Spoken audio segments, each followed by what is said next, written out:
What's up guys, in this video we are going to be talking about the best bosses for beginners to get into PvM or to practice their PvM skills at in RuneScape 3 in 2022, or today, just around today. These bosses likely won't change for quite a while either, as we've just had a lot of boss releases, and so I thought now would be a good time to go over a topic like this, as there is a few changes that have been added in the recent bosses. Anyway, if you find this video useful, do leave a like, subscribe to the channel if you are new. Last couple of plugs and mentions: if you are interested in extra sort of like short content, little things that you wouldn't normally get to see on this channel, there is a link to my shorts channel in the description below where new content should be posted fairly regular, and you can grab yourself some extra content over there. Also, if you enjoy the music in the video, there's a link to my music channel in the description as well. Anyway, let's get started.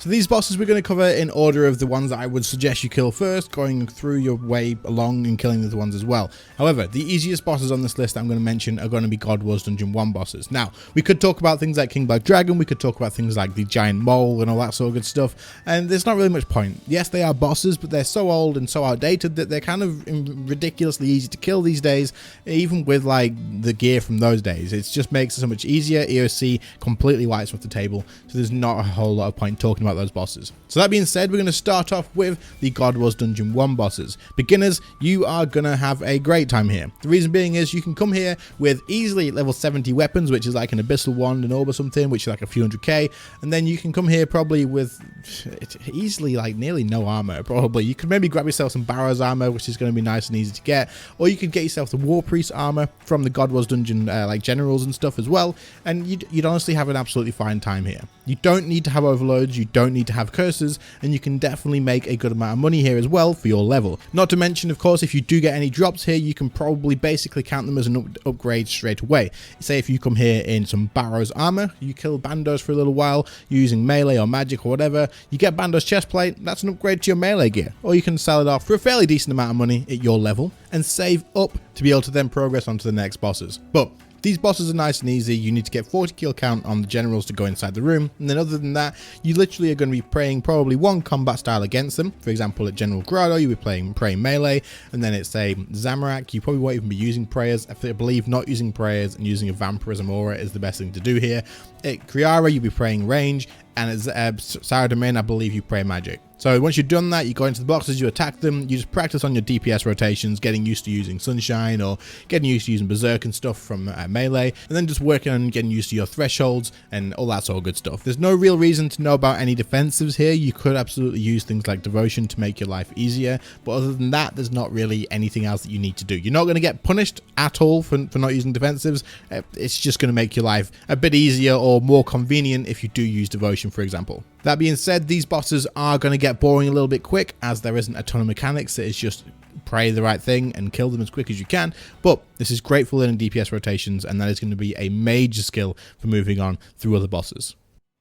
The next boss on this list is going to be the Glacial. Now, this is a boss that can be more difficult, or it can be way easier than many other bosses in the game. This is because you can toggle on and off his mechanics. Now, the Glacial is part of the God Wars Dungeon 3 boss releases, but Jagex purposely designed this boss to be good for beginners and then scale all the way up to people who are incredibly good at PvM. Now, in normal mode, every time you die, it is always a safe. Death costs forever. You will always have free deaths here, and it's always safe. You won't lose anything. Your familiar is fine. You will just go outside of the boss fight, and then you can go straight back in if you wanted to, or you can bank, grab all your stuff, and go ahead and try again. But one of the greatest things about this boss, especially for beginners, is, like I said earlier, that you can toggle the mechanics on and off. So what I would suggest you do is come in here with 0 mechanics to begin with, practice out your DPS rotations, get used to that sort of stuff, and then you can add them on one at a time. You can add on the one that lets you have to do prayer flicking. For those of you who aren't aware of what prayer flicking is just yet, you will go between protect from magic, range, or melee. However, I think in normal mode, he will only use magic or range anyway.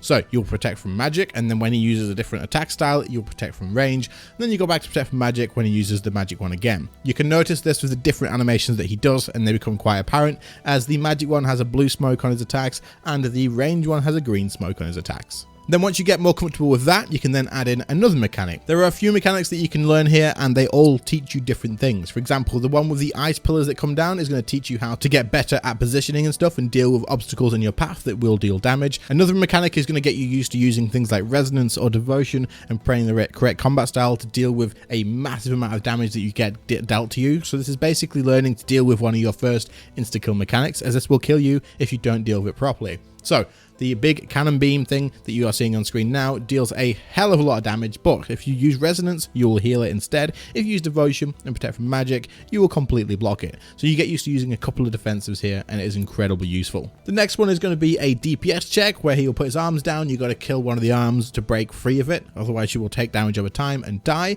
In normal mode, this is pretty easy. It's not difficult at all, so you can definitely get through this, but it will teach you to use things like your thresholds at the right time in the right order to get as much damage as you can. Other mechanics include dealing with minions before you can get back to attacking the boss, so you'll get used to using AoE abilities like Dragon Breath if you're on magic, or Ricochet if you are on range, and whatever melees, I'm kidding, Hurricane if you're on melee. And this boss does teach you a great deal about the game. To come here and to get started, I would probably recommend that you do have, again, tier 70 gear. You probably don't need much more than that. If you have overloads, if you have curses, then you can use them, and it is worth using here, but it's not a big deal. You could absolutely just buy the grand combat potions off of the Grand Exchange. They will be absolutely fine. In fact, I believe you can buy extremes now, so you'll have to check which ones are better, extremes or grand potions.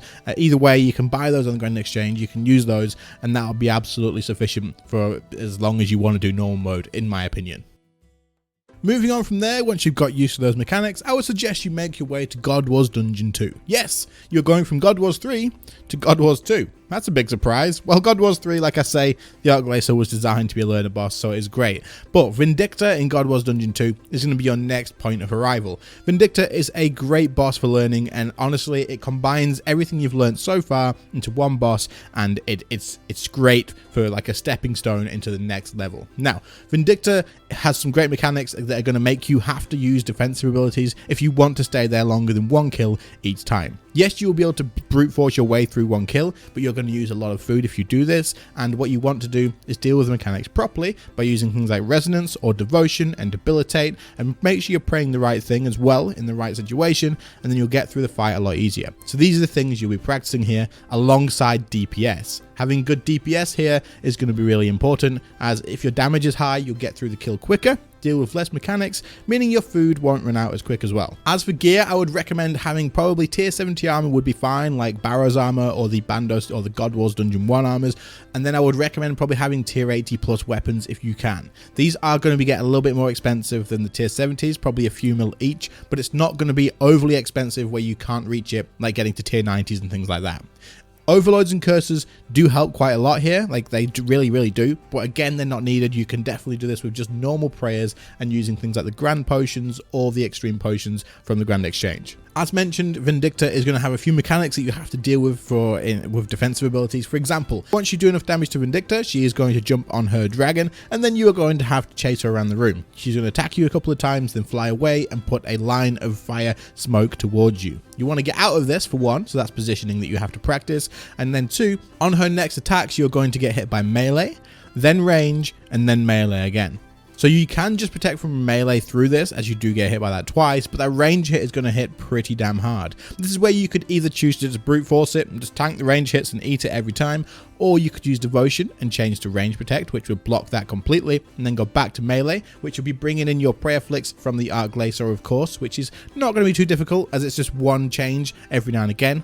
Or if you could go to the next level and use resonance after the first melee hit, meaning that that ranged hit is going to hit you and heal you instead. Now you can't do this for every single one, you will have to rotate between them, so you can do resonance on the first one, then devotion on the second one, then resonance on the third one, and then go ahead and use something like debilitate on the fourth one, and then repeat that, because obviously devotion will still be on cooldown when you come back to the third one or the fourth one, whenever you used it. But you can use resonance every other hit, and it is going to heal you up a good amount as long as you keep your protect from melee on and not switch to range. This is something you'll get used to doing, and it is incredibly useful. Using resonance at the right time in boss fights can make the difference between using no food or using an absolute ton of food, as you will notice here immediately. This carries out through all the way through PvM, but you're still doing this at bosses in endgame. Trust me, this is a skill that you want to learn and practice. It is incredibly useful. But overall, this boss isn't too punishing. You're not going to get insta-killed at some point if you miss one thing. You're just going to need to use a little bit more food. You can also make a good amount of money here. The Dragon Rider Lance and the Crest of Zaros are incredibly expensive, so if you get a drop here, you're going to get some big upgrades very quickly. Okay, so this next boss could technically or arguably be put before Vindicta, but there's a reason that I've put it here, and that is because you have to have a requirement. But this is going to be the Queen Black Dragon, as you can probably see on screen already. The Queen Black Dragon is a great boss for moving into the next level of PvM, and I'm going to tell you why. However, it is after Vindicta in my situation, because you are going to have the super anti-fire, in my opinion. You can come here without it. It's not really worth your time using like an anti-dragon shield. It's just going to end up slowing you down so much that it's just not worth it. And also, you're not going to be doing much PvM in the future where you are camping a shield, so you definitely don't really need to practice that in this situation. So get your super anti-fire first, and then this boss is going to be great for you to practice with. As for combat styles, again, you could probably do this with tier 80 weapons, maybe even tier 70 weapons and tier 70 armor. You could even go lower than tier 70 armor, in my opinion. Probably anything from tier 50 upwards wouldn't be really that big of a deal. But that being said, this boss is going to offer you a lot of great mechanics to deal with and practice on that are going to lead you into other bosses in the future. The reason being is some of the Queen Black Dragon's mechanics are at random, and while there is some sort of pattern to them, the timing on them is thrown at you in a random time, and you have to deal with it on the fly. For example, you'll be dealing damage to the Queen Black Dragon, and she's going to summon some ghosts at you. Now, she might summon 2 ghosts. As you get through the fight, she might summon 3 ghosts, or she could summon 4 ghosts on you at once, and these all deal damage to you, which you can avoid if you deal with it in the right way. Walking through one of the ghosts and making all of the hits stack on that one instead of on you is definitely something that you want to be doing. But not to mention the other mechanics as well. There's a firewall that will come towards you and you will take burning damage. You can walk through this firewall to reduce the amount of time you are in it, or you can stand in the one empty space between it to make sure that you don't take any damage at all. That being said, this can happen between any time of the fight really. She can pick which mechanics she wants to use, for example the firewall, or towards the last phase she can use an extreme fire breath. These are going to be thrown in whenever she wants, and honestly you just have to deal with them the best you can. If you're stood in the middle of the room when she does the extreme fire breath, you will take way more damage, so you want to be on the side. And if you don't deal with the firewalls, you just tank them to the face, you are going to go through your food incredibly quick. This is also going to be one of your first bosses that have phases in it, and it's going to help you get used to that in a lot of other bosses, as phases are very, very common in higher level bosses. So what this boss is going to teach you to do is 1, have good DPS to get through phases quickly, 2, make sure you are using the right abilities at the right time, practicing your defensives and stuff as well, because you can use devotion, you can use debilitate to reduce any damage that you are going to be taking. Then also making sure you deal with things like when you phase quickly, being aware of that and moving to the right place to activate the next phase, and then of course paying attention, much attention, to what mechanics the boss is going to be using. If you don't notice those ghosts have spawned, you are going to get stacked out and you're going to die very quickly. Those ghosts do a lot of damage, and if there's 4 of them, it is going to freaking hurt. Finally, there is a mechanic that is basically going to kill you if you don't pay attention to it. What this mechanic does is there'll be a ghost on the side of the room that chants out some random stuff. You'll see the text over its head. You need to kill that ghost, because if you don't kill it quickly enough, it is going to freeze time, except the Queen Black Dragon and all of the other things are going to be attacking you still. So you can't move, you're stuck, you have to just stand there. You will take no damage while this is happening, but all damage you would have taken during that time, so any damage from the Queen Black Dragon at all, will all happen at the same time. Meaning if you don't do this, you can get stacked out for your full health in one single tick, meaning you're pretty much dead. So you have to be aware of that while dealing with mechanics on the fly. You have to be able to do good DPS while dealing with mechanics. There's a lot to learn here, and it's definitely going to be incredibly useful. There we go. That is the 4 bosses that I would suggest beginners get into for PvM in 2022. They are incredibly useful in many ways, as mentioned, and honestly, the Arc Glacial was like one of the best things that got added to the PvM game scene side of the game thing. It's just really good for it. Learning that boss and be able to like toggle on and off your mechanics is absolutely huge. And props to Jagex for coming up with that idea. Absolutely brilliant. Anyway, I hope you found this useful. If you did, then do leave a like on the video. Do subscribe to the channel if you are new. And also, if you did find it useful, maybe you know someone else around your level who's doing PvM as well. So consider sharing it with them as well. Other than that, on the final last little plugs at the end, I guess are the same as always. If you do want more content from myself, little clips and stuff from streams, funny stuff like that, then do subscribe to the Shorts channel, which is linked in the description down below. My editor will absolutely thank you in the long run. If you did enjoy the music, then that is also linked down below as well on my music channel. Go ahead, check that out. All free to use if you want to use it in any videos or for anything else in life whatsoever. But otherwise, thank you all so much for watching. Channel members, your names will have been on screen, of course, at some point. I appreciate you guys very much. You help out more than you probably realized. But other than that, thank you all so much for watching. I appreciate you all too. And I'll catch you all in the next one. See you later, guys.